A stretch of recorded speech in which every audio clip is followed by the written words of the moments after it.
የአሜሪካው ፕሬዚደንት ዶናልድ ትራምፕ ለኢራን አስቀድመው የ48 ሰዓታት ከባድ ማስጠንቀቂያ ሰጥተው ነበረም። ኢራንም ለትራምፕ የሰጠችው የእምቢተኝነት ምላሽ ነበረም። በአሜሪካና በኢራን መካከል ያለው የመጨረሻ ግብግብ እንደተባለው ወደ ማጥቃት ከተቀየረ መዘዙ ከባድ ነው። ጥቃቱ የአሜሪካንን እርምጃ ተከትሎ በኢራን የሚፈጸም ከሆነ እንደ ሳዑዲ አረቢያ ያሉት ሀገራት ዋና ዋና ከተሞቻቸው በ48 ሰዓታት ውስጥ ከባድ ቀውስ ሊደርስባቸው ይችላል። የገልፍ ሀገራት ከ90 በመቶ በላይ የሚሆነውን የባህር ጨውን በውሃ ማጣሪያ ይጠቀማሉ። ይህ የአረብ ሀገራትን አስጨንቆ ታይቷል። መጨረሻ ላይ አሜሪካ በኢራን የኤነርጂ መሰረተ ልማቶች ላይ ልታካሄድ ያቀደችው ከባድ ጥቃት ከ48 ሰዓታት ወደ 5 ቀናት ቀይራ ለ5 ቀናት እስካራዘመችበት ቅጽበት ድረስ ጉዳዩ ዓለም አቀፍ መነጋገሪያ ሆኖ ሰፊ የዘገባ ሽፋን አግኝቷል። በጉዳዩ ላይ ቱርክና ቻይና ገላጋይ ለመሆን ቆርጠው የተነሱ ይመስላል። በእርግጥ የቱርክና የቻይና አመጣጥ ለየቅል ነው። ቱርክ በእስራኤል አሜሪካና ኢራን መካከል ባለው ጦርነት ቁልፍ ሚና ለመጫወት ስትጥር፣ ቻይና በአንጻሩ ማስጠንቀቂያ ሰጥታለች። ሁሉንም በስፋት እንመለከታለን። አብራችሁን ቆዩ።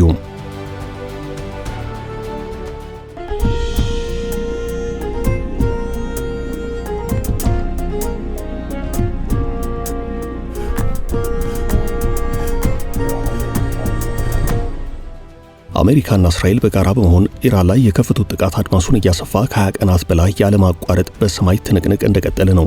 ትንቅንቁ የዓለም 1/5 ወደ ሆነው የሆርሙዝ ወሽመጥ መጠጋቱንና ባህሩን ማዕከል እያደረገ መምጣቱን ተከትሎ ውጥረቱ ከፍ ብሏል።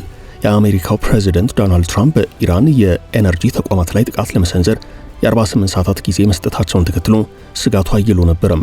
ትራምፕ እንደገና ሐሳብ ቀይረው የሀገራቸው የአሜሪካ ጥቃት ከ48 ሰዓታት ወደ 5 ቀናት መዞሩን ወይንም ለ5 ቀናት እንዲቆሙ እስካዘዙበት ሰዓት ድረስ የዓለም ዓይንና ጆሮ ያረፈው በዚህ ጉዳይ ላይ ነው። ዛቻቸው ወደ ተግባር ይቀየር ይሆን የሚለው ጥያቄ በርካቶች ሆኖ ላለፉት ደቂቃዎች ዓለም በስፋት ሲነጋገርበት ታይቷል።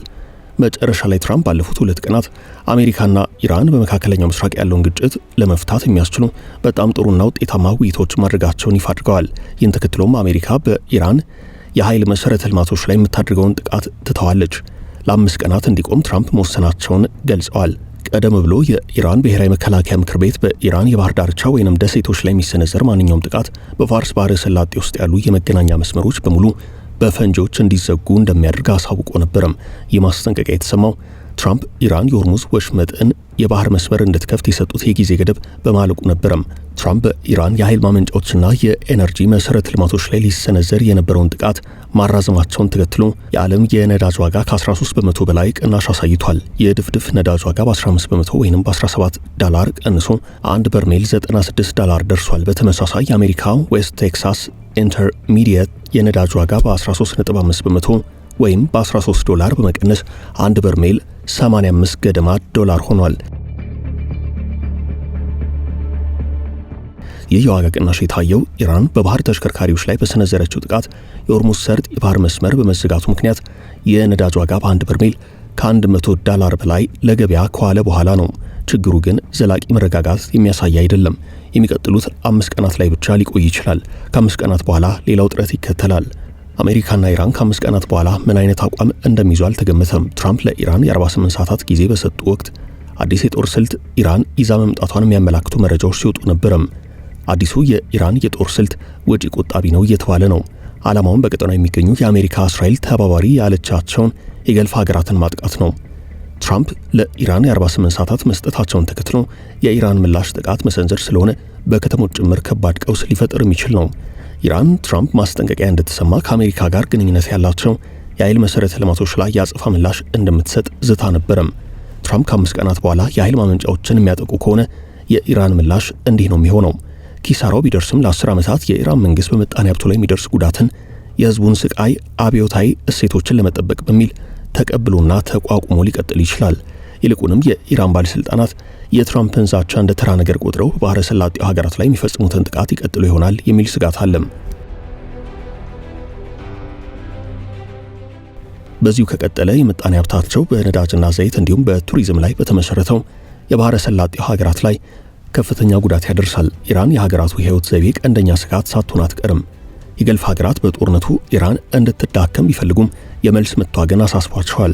በ2026 መጀመሪያ በኢራን ላይ የሚካሄደው ጦርነት ከመጀመሩ በፊት የባህረ ሰላጤው ሀገራት ዋሽንግተንና እስራኤል ከወታደራዊ እርምጃ እንዲቆጠቡ ሲያሳስቡ ነበርም። አሁን ግን በተቃራኒው አብዛኞቹ ሀገራት ግጭቱ እንዲቀጥል ፍላጎት እያሳዩ ነው። ኤሚሬትስ፣ ሳውዲ አረቢያ፣ ካታርና ባህሬን በኢራን ቀጥተኛ ጥቃት ከተፈጸመባቸው በኋላ ተህራን ለቀጠናው ስጋት መሆኗ እንዲያበቃ ወታደራዊ አቅሟ በከፍተኛ መጠን እንዲዳከም ፍላጎት አላቸው። እነዚህ ሀገራት የተኩስ አቁም ከመደረሱ በፊት የኢራን የሚሳኤልና የሰው አልባ አውሮፕላን ማምረቻ ተቋማት መውደም አለባቸው የሚል አቋም ይዘዋል። ቀደም ሲል ጦርነቱን የተቃወሙት የኢራንን አጸፋዊ እርምጃ በመስጋት ነበረም። ግምታቸው ትክክል ሆኖ ኢራን በስድስቱ የባህረ ሰላጤ ትብብር ምክር ቤት አባላት ላይ ያደረሰችው ጥቃት በነዳጅ ምርትና በቱሪዝም ዘርፉ ላይ ከፍተኛ ጉዳት አስከትሏል። ይሁን እንጂ ይህ ጥቃት የባህረ ሰላጤው ሀገራት በኢራን ላይ የነበራቸውን ዲፕሎማሲያዊ አካሄድ ወደ ወታደራዊ ድጋፍ እንዲቀይሩ አድርጓቸዋል። በአንጻሩ ኦማን ጦርነቱ እንዲቆም በመጠየቅ ላይ ናት። ሳዑዲ አረቢያና ኤምሬት የኢራን ወታደራዊ ኃይል እንዲመታ ቢፈልጉም እስራኤል በሊባኖስና በሄዝቦላ ላይ የምታካሄደው ጥቃት በሰው ላይ ያደረሰ ያለው ጉዳት ግን ቅሬታ አስከትሏል። የቱርክና የቻይና ጥሪም ቱርክ በእስራኤል አሜሪካ እንዲሁም ኢራን መካከል ባለው ጦርነት ቁልፍ ሚና ለመጫወት እየጣረች መሆኗን የሚያሳዩ ዘገባዎች አሉ። የቱርክ የውጭ ጉዳይ ሚኒስትር ሐካን ፊዳን ከኢራን፣ ከአሜሪካ፣ ከአውሮፓ ህብረት፣ ከካታር፣ ከግብጽ፣ ከፓኪስታንና ከሳዑዲ አረቢያ ባለስልጣናት ጋር ተነጋግረዋል። አገራቱ ጦርነቱ በድርድር እንዲቋጭ መጀመሪያ እነሱ ውይይት እያደረጉ መሆኑን አልጀዚራ ዘግቧል። የእነዚህን ጥሪዎች መነሻ ለመረዳት ከአንድ የቱርክ የውጭ ጉዳይ ሚኒስቴር ባለስልጣን ጋር ቆይታ ማድረጉን የጠቀሰው የወሬ ምንጩ ባለስልጣኑ እንደገለጹት ጥሪዎቹ አንካራ ግጭቱን ለማስቆም በሚደረጉ ዓለም አቀፋዊ ጥረቶች መሃል ራሷን ለማስቀመጥ የምታደርገውን ጥረት የሚያንጸባርቁ ናቸው። ሚኒስትር ፊዳን የተህራንን ቀጣይ እርምጃዎች ለመረዳትና ግጭቱ እንዳይባባስ ለመከላከል ከኢራኑ የውጭ ጉዳይ ሚኒስትር አባስ አራጋቺ ጋር ተወያይተዋል። እንደ ቱርክ ባለስልጣናት ገለጻ አንካራ በቀጣይ ስለሚወሰዱ እርምጃዎች ለአረብ መንግስታት የጋራ መድረክ ለመፍጠር እየጣረች ነው። ፊዳን የትኞቹን የአሜሪካ ባለስልጣናት አነጋግረዋል ለሚለው ጥያቄ ባለስልጣኑ እንደገለጹት ንግግሩ ከትራምፕ ተደራዳሪዎች ከጃሬድ ኩሽነር ወይንም ከትራምፕ ልዩ መልእክተኛ ስቲቭ ዊትኮፍ ጋር ሳይሆን እንደማይቀር ዘገባው አመላክቷል። ድርድሮች በሚጀምሩበት ወቅት አሜሪካ በጠረጴዛ ላይ በግለሰቦች የምትወከል በመሆኑ ከዊትኮፍ ጋር የተደረገው ንግግር ትልቅ ትርጉም አለው። በሌላ በኩል ቻይና የኢራን ጦርነት ይበልጥ የሚቀጥል ከሆነ አደገኛ ዙሪት ሊፈጠር ይችላል ብላለች። በሆርሙዝ ሰርጥ ላይ ተጽዕኖ እያሳደረ ባለው የአሜሪካ እስራኤልና የኢራን ጦርነት የተሳተፉ ወገኖች ሁሉ አደገኛ ዙሪት እንዳይፈጠር ወታደራዊ እርምጃዎችን እንዲያቆሙና ወደ ድርድር እንዲመለሱ ቻይና አሳስባለች። ትራምፕ ኢራን ወሳኝ የሆነውን የባህር ላይ የንግድ መስመር እንድትከፍት እያደረጉት ስላለው ጫና ለቀረበላቸው ጥያቄ የቻይና የውጭ ጉዳይ ሚኒስቴር ቃል አቀባይ ሊንጂያን ምላሽ ሰጥተዋል። ቃል አቀባዩ ግጭቱ እየተባባሰ የሚቀጥልና ሁናቴው ይበልጥ እየተበላሸ የሚሄድ ከሆነ መላው ቀጠና ወደ ትርምስ ይገባል ብለዋል። አሜሪካና እስራኤል የኢራን መንግስት እስካልተዳከመ ድረስ ጦርነቱን በቀላሉ የማቆም ፍላጎት አይታይባቸውም። ምናልባት ከኢራን ጋር በቀጥተኛ ድርድር አሊያም በሌላ መንገድ ጦርነቱ ቢቋጭ እንኳን የኢራን ወኪል ናቸው ከሚባሉት ጋር ግን ያለው ጦርነት አሁንም ለተከታታይ ቀናት የሚቀጥልበት እድል አለም። የእስራኤል ጦር የበርካታ ሳምንታት ውጊያ ከሄዝቦላ ጋር ይቀረናል ማለቱ ይታወሳል። የጦሩ ቃል አቀባይ ብርጋዴር ጀነራል ኤፍ ደፍሪን ኢራንና ሄዝቦላ ላይ የተጨማሪ በርካታ ሳምንታት ውጊያ እንደምንጋፈጥ እንጠብቃለን ብለዋል። የመከላከያ ሰራዊቱ ዋና አዛዥ ኤያል ዛሜር እስራኤል ሄዝቦላ ላይ የምታካሄደው ዘመቻ እንዲራዘም የሚያደርግ እቅድ እንዳጸደቁ ተገልጿል። ዋና አዛዡ ሄዝቦላ ላይ የተከፈተው ዘመቻ ገና መጀመሩ ነው፣ በኢራን ዘመቻ መጨረሻ ሄዝቦላ ብቻውንና ተነጥሎ ይቀራል ብለዋል። ሄዝቦላ ላይ የተከፈተው ዘመቻ የተራዘመ ነው፣ ለዚህም ተዘጋጅተናል ሲሉም አክለዋል። አሁን በጸደቀው እቅድ መሰረት የእስራኤል ጦር ወደ ሊባኖስ ገብቶ የከፈተውን ውስን ኢላማ ያለው የምድር ዘመቻና ጥቃት ለማሳደግ መዘጋጀቱን ዛሜር አያይዘው ጠቅሰዋል። ስጋቶቹ ከድንበር ተገፍተው እስከሚርቁ ድረስ አናቁምም፣ ለሰሜን እስራኤል ነዋሪዎች የረጅም ጊዜ ደህንነት ይረጋገጣል ሲሉ ተደምጠዋል። ይህ እቅድ መጽደቁ የተሰማው እስራኤል ሊባኖስ ላይ መጠነ ሰፊ ወረራ ትፈጽማለች የሚል ስጋት ባየለበት ወቅት ነው። አሜሪካና እስራኤል ኢራን ላይ ጦርነት መክፈታቸውን ተከትሎ የቴህራን አጋር የሆነው ሄዝቦላ እስራኤል ላይ ሮኬቶችን መተኮሱ ይታወቃል።